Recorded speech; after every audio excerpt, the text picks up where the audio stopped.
ਕੀ ਹਾਲ ਅਲਹਮਦੁਲਿਲਾ, ਸ਼ੁਕਰ ਮਾਲਕ ਦੀ ਜ਼ਾਤ ਦਾ। ਤੁਸੀਂ ਸੁਣਾਓ। ਅੱਲਾ ਦਾ ਬੜਾ ਸਵਾਲ, ਸਿਹਤ ਦੀ ਬੜਾ ਰੱਬ ਦਾ ਕਰਮ। ਸਿਹਤ ਤੁਹਾਡੇ ਸਾਹਮਣੇ ਹੀ, ਸਾਡੇ 'ਚ ਕਿਹੜਾ ਵੈਗਨ ਵੱਜੀ। ਉਹਦੇ ਇੱਕ ਗੱਲ ਦਾ ਜਵਾਬ ਤਾਂ ਦਿਓ। ਪੁੱਛੋ ਜਨਾਬ, ਦੋ ਪੁੱਛੋ। ਇਹ ਅਸਲ ਭਲਵਾਨ ਕਿਹੜਾ ਹੁੰਦਾ?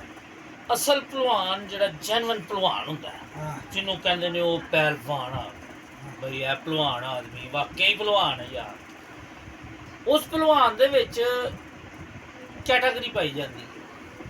ਉਹ ਭਲਵਾਨ ਖਾੜੇ ਦਾ ਨਹੀਂ ਹੁੰਦਾ, ਕੁਸ਼ਤੀ ਨਹੀਂ ਲੜਦਾ ਉਹ ਭਲਵਾਨ, ਨਾ ਹੀ ਉਹ ਭਲਵਾਨ ਜੱਗਾ ਟੈਕਸ ਲੈਂਦਾ, ਨਾ ਉਹ ਬਦਮਾਸ਼ੀ ਕਰਦਾ, ਨਾ ਉਹ ਕਿਸੇ ਗਰੀਬ ਦੇ ਪੈਸੇ ਖੋਹਦਾ ਹੈ। ਉਹ ਹੁੰਦਾ ਭਲਵਾਨ ਹੈ। ਉਹ ਅਸਲ ਭਲਵਾਨ ਕੀ ਹੁੰਦਾ ਹੈ ਕਿ ਜਿਹੜਾ ਸਵੇਰ ਨੂੰ ਨਿਕਲਿਆ, ਸ਼ਾਮ ਨੂੰ ਤਿਨਕਾ ਇਕੱਠਾ ਕੀਤਾ, ਆਪਣੇ ਬੱਚਿਆਂ ਵਾਸਤੇ ਰਿਜ਼ਕ ਇਕੱਠਾ ਕੀਤਾ, ਤੇ ਸ਼ਾਮ ਨੂੰ ਮਾਨਤੀ ਜੀ ਆਪਣੇ ਘਰ ਵਾਪਸ ਆ ਗਿਆ, ਆਪਣੇ ਬੱਚਿਆਂ ਦਾ ਰਿਜ਼ਕ ਲੈ ਕੇ, ਆਪਣੀ ਮਿਹਨਤ ਮਜ਼ਦੂਰੀ ਕਰਕੇ ਆਪਣੇ ਬੱਚਿਆਂ ਵਾਸਤੇ ਉਹ ਰਿਜ਼ਕ ਲੈ ਕੇ ਘਰ ਪਹੁੰਚ ਆਇਆ। ਉਹ ਹੁੰਦਾ ਜੈਨੂਇਨ ਭਲਵਾਨ। ਉਸ ਭਲਵਾਨ ਨੂੰ ਕੋਈ ਡਰ ਖੌਫ ਨਹੀਂ ਹੁੰਦਾ ਕਿ ਵੀ ਮੈਂ ਤੀਸਰੀ ਮੰਜ਼ਲ ਤੇ ਚੜ੍ਹਨਾ, ਜਾਂ ਯਾਰ ਇੱਥੇ ਤਾਰਾਂ ਨੇ, ਮੈਂ ਇੱਥੇ ਬੁਰਸ਼ ਮਾਰ ਰਿਹਾ, ਯਾਰ ਮੈਂ ਕਾਂਡੀ ਨਾਲ ਲਾ ਰਿਹਾ ਵਾਂ ਮਸਾਲਾ ਪਾ ਕੇ ਢਲਾਉਣ ਵਾਸਤੇ। ਉਸ ਭਲਵਾਨ ਉਹ ਹੁੰਦਾ ਜੈਨੂਇਨ ਭਲਵਾਨ, ਜਿਹੜਾ ਆਪਣੀ ਜਾਨ ਤੇ ਖੇਡਦਾ, ਆਪਣੇ ਬੱਚਿਆਂ ਦੀ ਖਾਤਰ ਮਿਹਨਤ ਕਰਕੇ ਪੈਸਾ ਕਮਾਉਂਦਾ, ਤਿਨਕਾ ਇਕੱਠਾ ਕਰਕੇ ਸ਼ਾਮ ਨੂੰ ਆਪਣੇ ਬੱਚਿਆਂ 'ਚ ਆ ਜਾਂਦਾ। ਉਹ ਹੁੰਦਾ ਜੇ ਜੈਨੂਇਨ ਭਲਵਾਨ, ਇੱਕ ਨੰਬਰ ਪਹਿਲਵਾਨ। ਹੋਰ ਜਿਹੜਾ ਤੁਸੀਂ ਕੋਈ ਹੋਰ ਭਲਵਾਨ ਪੁੱਛਣਾ ਚਾਹੁੰਦੇ ਹੋ ਸਾਨੂੰ, ਉਹ ਭਲਵਾਨ ਦੱਸੋ, ਅਸੀਂ ਤੁਹਾਨੂੰ ਉਹਦੀ ਵੀ ਕੈਟਾਗਰੀ ਦੱਸੀ। ਤੁਸੀਂ ਵੀ ਤਾਂ ਭਲਵਾਨ ਜੀ, ਤੁਸੀਂ ਕਿਹੜੇ ਭਲਵਾਨ? ਯਾਰ ਸਾਡੀ ਭਲਵਾਨੀ ਇੱਕ ਆਮ ਫੇਸਬੁੱਕ ਭਲਵਾਨੀ ਜਿਹਨੂੰ ਕਹਿੰਦੇ ਨੇ, ਉਹ ਭਲਵਾਨੀ ਹੈ। ਅਸੀਂ ਖਾੜੇ 'ਚ ਨਹੀਂ ਗਏ, ਅਸੀਂ ਕਿਸੇ ਕੋਲ ਟੈਕਸ ਨਹੀਂ ਲਿਆ, ਅਸੀਂ ਕਿਸੇ ਦਾ ਹੱਕ ਨਹੀਂ ਮਾਰਿਆ, ਤੇ ਮਿਹਨਤ ਸਾਡੇ ਕੋਲ ਹੁੰਦੀ ਨਹੀਂ। ਅਸੀਂ ਹੈਗੇ ਹਾਂ ਜ਼ਰੂਰਤਮੰਦ ਭਲਵਾਨ। ਜਿੱਥੇ ਰੌਲਾ ਪਿਆ, ਭਲਵਾਨ ਬੈਠਾ ਹੁਣ ਮੰਜੀ ਤੇ ਇੰਜ ਲੱਤ ਤੇ ਲੱਤ ਰੱਖ ਕੇ, ਤੇ ਪਤਾ ਲੱਗਾ ਜੀ ਉੱਥੇ ਦਾਲ ਚੌਲ ਵੰਡੀ ਜਾ ਰਹੇ ਨੇ, ਤੇ ਭਲਵਾਨ ਹਰੀ ਸ਼ਹਿਰ ਪਹੁੰਚ ਗਏ ਨੇ ਦਸਤੀ। ਜੇ ਪਤਾ ਲੱਗਾ ਕਿ ਭਲਵਾਨ ਹਰੀ ਉੱਥੇ ਕਿਸੇ ਲੜਾਈ ਦੇ ਵਿੱਚ ਪੈਰ ਪੈ ਗਿਆ ਸਾਡਾ, ਅਸੀਂ ਉਹ ਭਲਵਾਨ ਆ, ਕਿ ਸਾਡਾ ਪੈਰ ਲੜਾਈ 'ਚ ਅਗਰ ਪੈ ਗਿਆ ਨਾ, ਤੇ ਉੱਥੇ ਵੇਖਿਆ ਕਿ ਲੜਾਈ ਵੱਧ ਗਈ ਹੈ, ਤੇ ਸਿੱਧਾ ਅਟੈਕ ਭਲਵਾਨ ਤੇ ਆ ਰਿਹਾ, ਤੇ ਭਲਵਾਨ ਦਸਤੀ ਤਿਲਕਿਆ ਗੈਰ। ਦੁਨੀਆ ਕਹਿੰਦੀ ਰਹੀ ਹੈ ਭਲਵਾਨ ਇੱਥੇ ਸੀ, ਭਲਵਾਨ ਹੈ, ਤੇ ਭਲਵਾਨ ਕਿੱਥੇ? ਭਲਵਾਨ ਆਪਣੇ ਘਰ ਸੀ। ਠੀਕ ਹੈ। ਇਹ ਭਲਵਾਨ ਦੱਸਣ 'ਚ ਤਾਂ ਮਾਰ ਹੈ ਨਾ ਬਾਬਾ ਜੀ, ਕਿਸੇ ਨੇ ਦੇਗ ਪਕਾਈ ਹੋਵੇ, ਭਲਵਾਨ ਉਹਦੇ 7 ਚੱਕਰ ਕੱਢਦਾ, ਮੁੜ ਕੇ ਉਹ ਫਿਰ ਕਹਿ ਦਿੰਦੇ ਨੇ ਕਿ ਭਾਈ ਤੂੰ ਜਿੰਨੇ ਮਰਜ਼ੀ ਚੱਕਰ ਲਾ, ਅਸੀਂ ਦੇਗ ਪਾਕ ਪਤਨ ਸ਼ਰੀਫ ਲੈ ਜਾਣੀ। ਹਾਂਜੀ, ਭਲਵਾਨ ਦੀ ਭਲਵਾਨੀ, ਸਾਡੀ ਭਲਵਾਨੀ ਇਸ ਤਰ੍ਹਾਂ ਦੀ ਭਲਵਾਨੀ। ਧਮਾਲ ਵਾਲੇ ਭਲਵਾਨ, ਧਮਾਲ ਵਾਲੇ ਭਲਵਾਨ, ਦਰਬਾਰਾਂ ਨੂੰ ਮੰਨਣ ਵਾਲੇ ਬਾਬਾ ਜੀ, ਝੂਲੇ ਲਾਲ ਦੇ ਪਹਿਰੇ।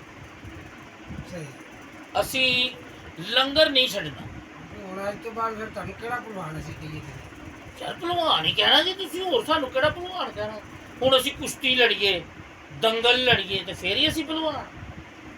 ਤੂੰ ਕਿਸੇ ਕੋਲੋਂ ਜਾ ਹਲੀਮ ਤੇ ਨਾ ਨਹੀਂ ਮੰਡੀ ਤੇ ਲਿਆ ਕੇ ਵਿਖਾ ਸਾਨੂੰ। ਉਹ ਰਸ਼ ਹੁੰਦਾ ਭਾਈ, ਲੰਮੀਆਂ ਲੈਣਾ, ਇਧਰੋਂ ਧੱਕਾ, ਇਧਰੋਂ ਵੇ ਭਾਈ, ਉਹ ਭਾਈ, ਉਹ ਭਲਵਾਨ ਇੰਜ ਅਗਲੇ ਹੁੱਜਾਂ ਮਾਰਦੇ। ਤੁਸੀਂ ਉਹ ਭਲਵਾਨ ਜੀ? ਅਸੀਂ ਉਹ ਤੈਨੂੰ ਕੀ ਦੱਸਣ ਦੇ ਭਲਵਾਨ ਹੀ ਉਹ ਕੁਝ ਹੋਰ ਸਮਝਣ ਡਿਆ। ਤੁਸੀਂ ਕੀ ਸਮਝਿਆ? ਉਹ ਵੀ ਤਾਂ ਭਲਵਾਨ ਹੁੰਦਾ ਨਾ, ਕਹਿੰਦੇ ਯਾਦ ਰਿਹਾ ਇਧਰੋਂ ਮਾਰ ਦੇਣਾ, ਸਹੀ ਨਿਕਲੇਗਾ ਧੱਕਾ। ਉਹ ਨਹੀਂ ਯਾਰ, ਉਹ ਤੇ ਚੂੜਾ ਹੁੰਦਾ ਹੀ, ਉਹ ਭਲਵਾਨ ਥੋੜੀ ਹੁੰਦਾ।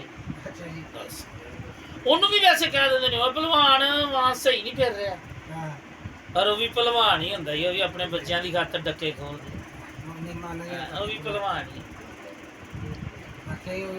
ਪਹਿਲਵਾਨ ਵਿੱਚ ਵਾਂਸ ਮਾਰੇ, ਹੱਥ ਮਾਰੇ, ਕੋਈ ਚੀਜ਼ ਲੜ ਜਾਵੇ ਜ਼ਰੀਲੀ, ਉਹ ਵੀ ਭਲਵਾਨ ਹੀ ਹੈ ਨਾ, ਜਿਹੜਾ ਆਪਣੀ ਜਾਨ ਤੇ ਖੇਡ ਰਿਹਾ।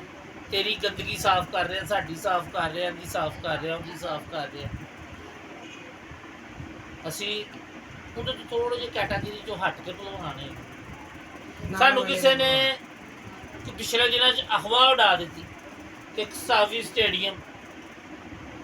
ਸਟੇਡੀਅਮ ਲਾਹੌਰ ਦਾ, ਜਿੱਥੇ ਮੈਚ ਮੂਚ ਖੇਡਦੇ ਨੇ ਪਲੇਅਰ ਆ ਕੇ, ਕਿ ਉੱਥੇ ਜਨਾਬ ਬੜਾ ਵੱਡਾ ਲੰਗਰਖਾਨਾ ਲੱਗਾ ਹੈ। ਹਲੀਮ, ਨਾਨ ਕਬਾਬ, ਰਾਇਤਾ ਸਲਾਦ। ਭਲਵਾਨ ਹੋਰਾਂ ਨੇ ਚਿੱਟਾ ਸੂਟ ਪਾਇਆ ਕਾਟਨ ਦਾ, ਤੇ ਦਸਤੀ ਭਾਂਜੀ ਰਕਸ਼ਾ ਕਰਾਇਆ, ਤੇ ਸਿੱਧਾ ਉੱਥੇ ਅੱਗੇ ਗਏ ਸਾਨੂੰ ਅੰਦਰ ਹੀ ਕੋਈ ਨਹੀਂ ਦੇਣ ਜਾਣ ਦੇ ਰਿਹਾ। ਅੱਛਾ ਜੀ। ਭਲਵਾਨ ਕਿੱਧਰ? ਮੈਂ ਕਿਹਾ ਯਾਰ ਅੰਦਰ ਲੰਗਰ ਦਾ ਇੰਤਜ਼ਾਮ ਹੈ ਬਣ ਕੋ, ਇੱਥੇ ਕਿਸੇ ਲੰਗਰ ਦਾ ਇੰਤਜ਼ਾਮ ਨਹੀਂ ਭਾਈ। 450 ਰੁਪਏ ਬਰਬਾਦ ਕਰਕੇ ਘਰ ਆ ਗਏ, ਉੱਥੇ ਕੋਈ ਲੰਗਰ ਸ਼ੰਗਰ ਨਹੀਂ ਸੀ ਹੈ। ਅਸੀਂ ਇਹ ਭਲਵਾਨ ਹਾਂਜੀ ਮੈਂ ਤੁਹਾਡੇ ਨਾਲ ਤਾਂ ਜ਼ਿਆਦਤੀ ਹੋ ਗਈ। ਤੇ ਕੋਈ ਕੋਈ ਇੱਕ 450 ਤੋਂ ਉੱਥੋਂ ਲੈ ਕੇ ਲੈਣਾ ਖਾ ਲਓ। ਉਹ ਵੰਡੀ ਦਾ ਖਾਣ ਦਾ ਆਪਣਾ ਮਜ਼ਾ ਜੀ। ਅੱਛਾ ਜੀ। ਧੱਕੇ ਵੱਜਣ ਅੱਗੋਂ ਪਿੱਛੇ ਨੂੰ, ਪਿੱਛੋਂ ਅੱਗੇ ਨੂੰ, ਇਸ ਤਰ੍ਹਾਂ ਧੱਕਿਆਂ ਦੇ ਵਿੱਚ ਕਦੀ ਅੱਗੇ ਕਦੀ ਪਿੱਛੇ, ਕਦੀ ਅੱਗੇ ਕਦੀ ਪਿੱਛੇ, ਫਿਰ ਇੱਕ ਨਾਨ ਤੇ ਥੋੜੀ ਜਿਹੀ ਲੀਮ ਪਾ ਕੇ ਜਦੋਂ ਦਿੰਦੇ ਨੇ ਨਾ ਚਸਕਾ ਹੀ ਕੁਛ ਹੋਰ। ਜਿਵੇਂ ਸੈਂਡਵਿਚ ਜਾਓ ਨਾ ਤੇ ਫਿਲਮ ਤੁਸੀਂ ਟਿਕਟ 'ਚ ਬਲੈਕ 'ਚ ਲੈ ਲਓ ਤੇ ਤੁਹਾਨੂੰ ਉਹਨਾਂ ਮਜ਼ਾ ਨਹੀਂ ਆਏਗਾ ਜਿੰਨਾ ਤੁਸੀਂ ਉਹ ਬੁਕਿੰਗ ਤੋਂ ਧੱਕੇ ਖਾ ਕੇ ਟਿਕਟ ਕੱਢੋਗੇ ਨਾ, ਤੁਹਾਨੂੰ ਬਹੁਤਾ ਮਜ਼ਾ ਆਏਗਾ ਫਿਲਮ ਵੇਖਣ ਨੂੰ। ਮੈਂ ਨਾ ਜੁਏਲ ਭਲਵਾਨ ਨੇ ਇੱਕ ਵਾਰੀ ਲਿਆ ਸੀ ਮੰਡੀ ਦੇ ਨਾਲ ਹਾਂਜੀ। ਚ ਲੱਗ ਕੇ। ਹਾਂ ਤਾਂ ਦੱਸੋ ਕੀ ਚਸਕੇ ਸਾਨੂੰ? ਕੋਈ ਕਹਿ ਰਿਹਾ ਪਹਿਲਵਾਨ ਮੈਨੂੰ ਜੋੜਾ ਦੇ। ਹਾਂ ਇਹ ਵੀ ਰੱਫੜ ਹਾਂਜੀ ਮੈਨੂੰ ਵੀ ਉਹਨੇ ਜੋੜਾ ਹੀ ਦਿੱਤਾ। ਮੈਂ ਕਿਹਾ ਵੀ ਨਹੀਂ ਮੈਨੂੰ ਟ੍ਰਿਪਲ ਕਰ। ਨਹੀਂ। ਹਾਂ ਮੈਂ ਉਹਨੇ ਕਿਹਾ ਮੈਨੂੰ ਇੱਕ ਹੀ ਦੇ ਦੇ, ਲੀਮ ਉੱਤੇ ਜ਼ਿਆਦਾ ਰੱਖ ਦੇ। ਹਾਂ ਲੀਮ ਘੱਟ ਹੀ ਰੱਖਦੇ ਨੇ ਅਕਸਰ। ਲੀਮ ਹਾਂ। ਥੋੜੀ ਹੁੰਦੀ, ਨਾਨ ਜ਼ਿਆਦਾ ਹੁੰਦੇ। ਮੈਂ ਕਿਹਾ ਯਾਰ ਹੁਣ ਇੰਨੀ ਵਾਮ ਲੱਗੀ ਖਲੋਤੀ ਲੈਣ ਦੇ ਵਿੱਚ, ਜੇ ਮੈਂ ਇਕੱਲੇ ਨੇ 2 ਲੈ ਲੈ ਤੇ ਕਿਸੇ ਨੂੰ ਮਗਰੋਂ ਨਾ ਮਿਲਿਆ ਤੇ ਫਿਰ ਬਾਬਾ ਜੀ ਗੱਲ ਹੈ ਕਿ ਤੁਸੀਂ ਤੇ ਆਪਣਾ ਸੋਚਿਆ ਨਾ। ਮੈਂ ਤੇ ਆਪਣੀ ਜ਼ਰੂਰਤ ਦੇ ਸਾਹਮਣੇ ਲਿਆ। ਤੁਸੀਂ ਕਿਹਾ ਭਾਈ ਜਾਨ ਸਾਲਨ ਕੰਮ ਹੈ, ਨਾਨ ਵੱਧ ਹੈ, ਤੁਸੀਂ ਸਾਲਨ ਮੈਨੂੰ ਦਿਓ, ਨਾਨ ਇੱਕ ਤੁਸੀਂ ਵਾਪਸ ਲੈ ਲਓ। ਹਾਂ ਕਿਉਂਕਿ ਚਲੋ ਹੋਰ ਮੇਰੇ ਵਰਗਾ ਕੋਈ ਪਿੱਛੇ ਲੈਣ 'ਚ ਲੱਗਾ ਹੁੰਦਾ ਕਿ ਯਾਰ ਉਹਦੇ ਹਿੱਸੇ ਆ ਜਾਏ। ਇਹ ਭਲਵਾਨੀ ਹੈ, ਇਹ ਖਾੜਿਆਂ ਦੇ ਭਲਵਾਨ, ਕੁਸ਼ਤੀਆਂ ਦੇ, ਇਹਨਾਂ ਦੇ ਤੇ ਅੱਲਾ ਦੇ ਆ ਬੰਦੇ ਆ, ਬੱਕਰੇ ਹੁੰਦੇ ਨੇ। ਇਹ ਤੇ ਭਲਵਾਨ ਜੀ ਅਸੀਂ